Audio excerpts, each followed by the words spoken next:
Earfun have recently made some waves in the under $100 noise-cancelling headphones market with the LDAC and multipoint capable Wave Pro, and now I will put these over-ears through their paces to see how they stack up to the competition. Hi everyone, my name is Andy and you're watching Andy's Tech Tone. Earfun have been a major player in the under $100 in-earbuds market, but now they decided to stir up the category of affordable over-ear headphones as well. Not that it needed much stirring, because it's a very saturated market already, but two of my personal favorites from this price bracket are the Soundcore Space One and the One More Sonoflow, so I'm going to make comparisons throughout this video to see if Earfun can keep up with these top-of-the-class contenders. And as far as design, they certainly can. I always loved Earfun for their sleek, modern design approach with their earbuds, and the Wave Pro speaks the same language as well. A prime example is the shiny metallic accent on the side of the ear cups, which has been pretty much a staple visual element on recent products from the brand. And it spices up the all-around dark grey finish a little here too. The headband is made partly from metal, which does not only lend a sturdier feel to the otherwise all plasticky design, but it also makes wearing the headphones super comfy thanks to the correct amount of clamping force it can provide me with on that larger than average head of mine. The generously soft padding on the headband contributes to the excellent long-term comfort, and so do the faux leather-covered memory foam ear cups, which are roomy enough and decently ventilated. I experienced no overheating or any hot spots during my tests, and again, I found the long-term comfort to be extremely good. I also like the Soundcore Space One in that regard, but the headphones overall feel a bit bulkier and somewhat less stable on my head. The One More Sonoflow is similar in its overall dimensions, and if I'm completely honest, the two headphones look suspiciously identical in some of their design details, from the headband to the ear cups. But all these similarities aside, the One More feels a touch tighter on my head, so Earfun wins the comfort round with some margin. The weight difference between the three is negligible, as the Earfun Wave Pro weighs in at 268 grams, the Space One is 263 grams, while the Sonoflow is 255 grams. The ear cups of the Earfun Wave Pro can be folded in, and they can also fold completely flat, and this is how you can store the headphones away in the hard carry case you get in the box. The lid of the case has this little pocket for the charging cable and the audio cable as well. One More gives you, again, an almost identical hard case with the Sonoflow, but the Space One comes with a soft carry pouch only, even though the Soundcore headphones are the most expensive of the bunch. As of making this video, you can have the Space One for $99, while the Wave Pro comes in at $80, and since the Sonoflow have been out there for quite a while, you can get it for as little as $64. And speaking of money, a quick disclaimer. I got the headphones from the manufacturer for testing, but I'm neither getting paid nor did I give preview privileges to anyone, so all you get is my honest and unfiltered opinion. And on with the design of the headphones, there is a 3.5mm jack input on the right ear cup of the Wave Pro, which is to be used with the audio cable you can find in the carry case. So you can connect the Wave Pro to the analog audio output on your laptop or tablet, but in this case you can only use the headphones in passive mode, which means that you will lose all DSP related and noise cancelling functionalities that are powered by the battery on board. The same sized 3.5mm audio input can be found on the Soundcore Space One, but One More opted for a smaller 2.5mm jack connector on the Sonoflow. And while having a wired option is nice, I would only use it as a last resort, as the sound quality will be subpar, and of course you will have to give up the ANC as well, but thanks to both the extremely long 80 hours of single charge playtime and the 10-minute fast charge, you will hardly ever be forced to make those compromises. And this battery performance of the Wave Pro is thumbs up worthy, even with the heavy competition in mind. As you can see, the Earfun headphones can more than just hold their own. In fact, it beats both One More and Soundcore based on their respective official specs with the ANC codec in use. The Sonoflow can last up to 70 hours with ANC turned off, while the Space One will last up to 55 hours as opposed to the 80 hours you get with the Wave Pro. With active noise cancellation turned on, the available playtime will drop on all three headphones of course, but the Wave Pro is still ahead of the other two. You should expect an even more significant drop in use time with the LDAC codec enabled on Android, but overall I believe that the Earfun Wave Pro's performance is really impressive. All headphones use a USB Type-C port for charging, by the way, but at this point I guess it's not that surprising. Onto the wireless connection, we get an LDAC and multipoint capable Bluetooth 5.3 chip on board. Multipoint, aka dual device connection, works well across all platforms. Incoming phone calls get handed off automatically to your phone, but when switching between devices manually, the audio will not take over automatically if you just start using the second device without pausing it on the first device. And the switch itself takes a good 5 to 6 seconds when we go from iOS to Android, for example, but it's much shorter the other way around. One caveat with regards to using multipoint is that the LDAC codec gets disabled, so the two features are not compatible and cannot be used at once. Regardless of the codec or multipoint, however, I did not experience any lip sync or connection issues throughout my tests. As for the other two, both Soundcore and one more offer you pretty much the same package, which means support for LDAC and multipoint. But while the Sonoflow allows you to use the two features at the same time, Soundcore gives you a multi-device connection menu in their smartphone app, where you can manually switch between previously connected devices. And even though Earfun just added a similar feature to their own app with the latest update, it's a bit unreliable at the moment, and having these sort of code names instead of actual device names in the list makes it anything but user-friendly. The Wave Pro also offers a low latency game mode, which is something you cannot find on the other two. And to see how the headphones perform in terms of phone call quality, here's a quick audio sample for you. So we got 5 microphones in total on board, and we also got an AI algorithm, which is there to help to achieve the best possible results, even in conditions like these today, with some heavy breeze and some traffic noise in the background. And for the sake of a quick comparison, here is another audio sample, this time from the built-in mics on the Soundcore Space One. So this is the phone call quality you can expect from these headphones in the same conditions as before. And let's not forget about the one more Sonoflow. So this is the audio quality you can expect from these headphones when you happen to make a phone call while you are out and about. Next up are the controls. On the Earfun Wave Pro you will find no touch controls, as we get a few plastic buttons only at the back of the right ear cup.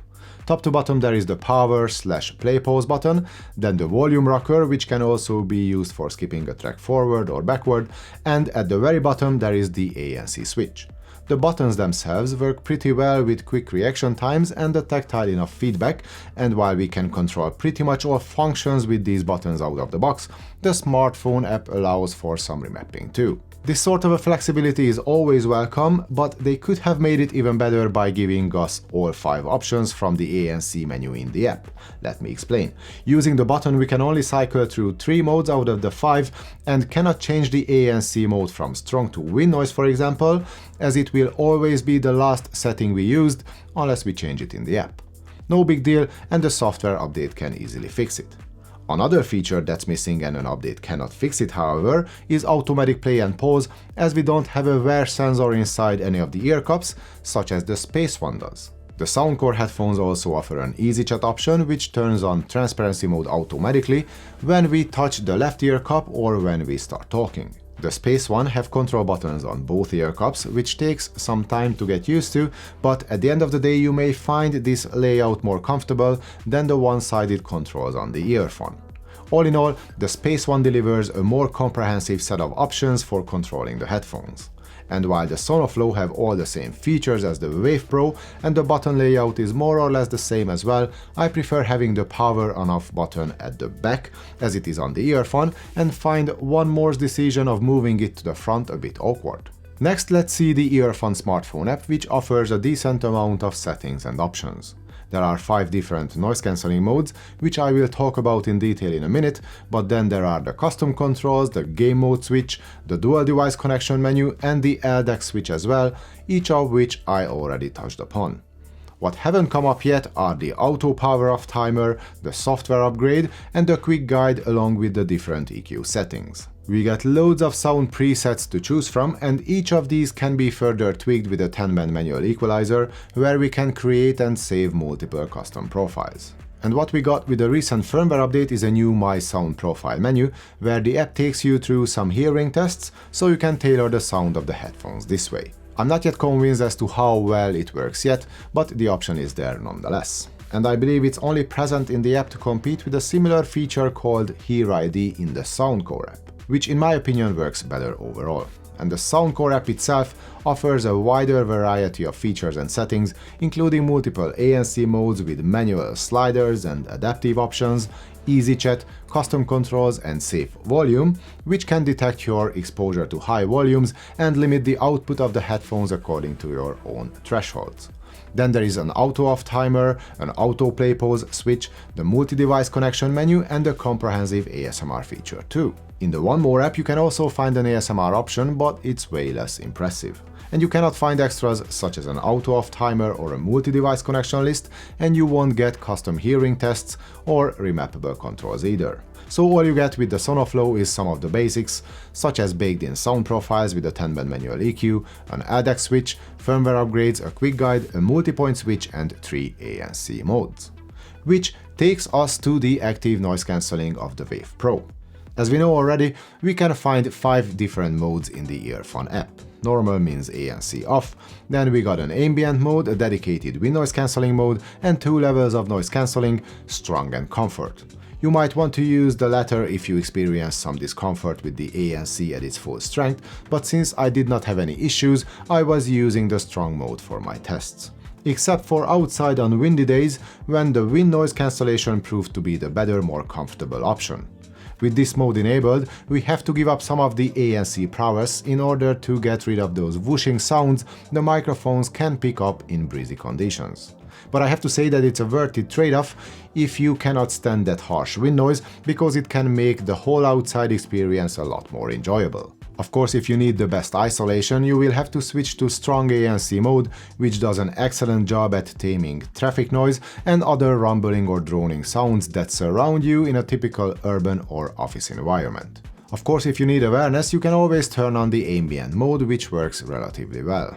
Everything sounds a tiny bit muffled and bassy, which usually does not help with the intelligibility of human voices. But at least nothing is over-amplified and overly digital or harsh, which again can enhance our comfort level when using the ambient mode for longer periods of time.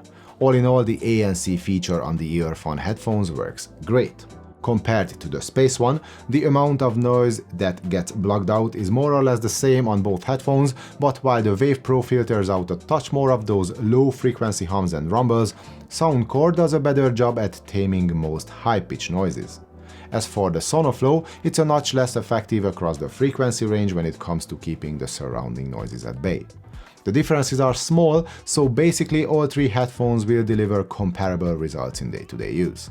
In terms of handling wind noise, Earfun is my favorite, followed by Soundcore and its wind noise reduction, while Sonoflow finishes last due to the lack of any specific mode that could deal with the wind noise. In ambient mode, the One More headphones lean towards a natural sound as far as human voices, but we get a higher than average amount of hiss as a byproduct. On the Wave Pro, hiss is less present, but the sound is more muffled, while the Space One has the most intense transparency mode with boosted mid and high frequencies.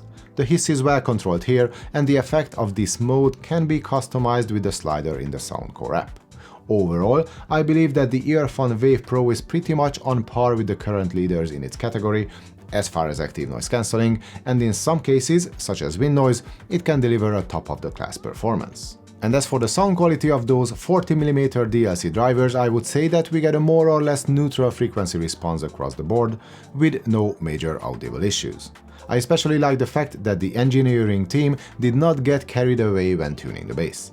We got plenty of kick in the bottom octaves, and while the sub-bass extension or the mid-bass thump is not as prominent as true bass heads would like it to be, I personally found the presence of the lower registers plenty satisfying while listening to the latest album of Billie Eilish, which has plenty of songs with punchy and dominant bass.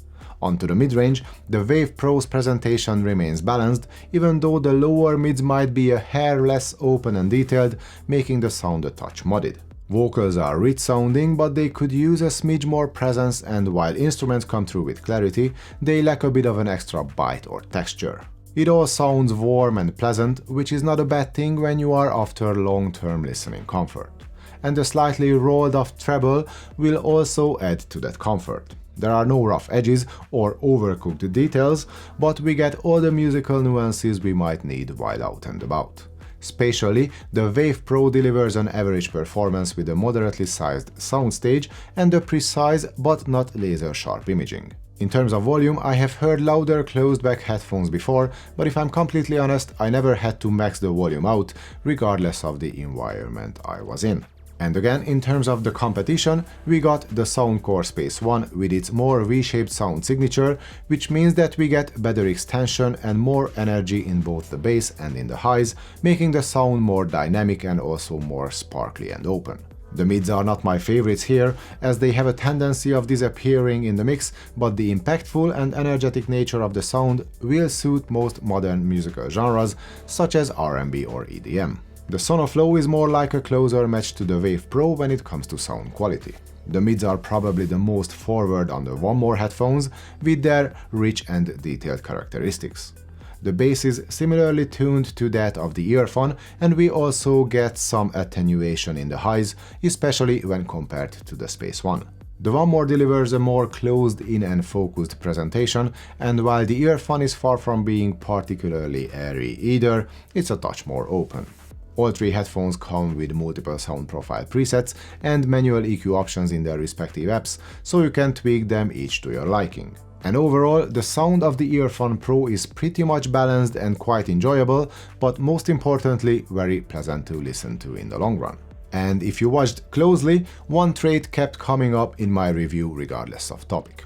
From its excellent long-lasting battery life, through its all-day comfy design, all the way to its balanced, non-fatiguing sound, it all feels like that the guiding principle of the Earfun team during the product development process was long-term comfort.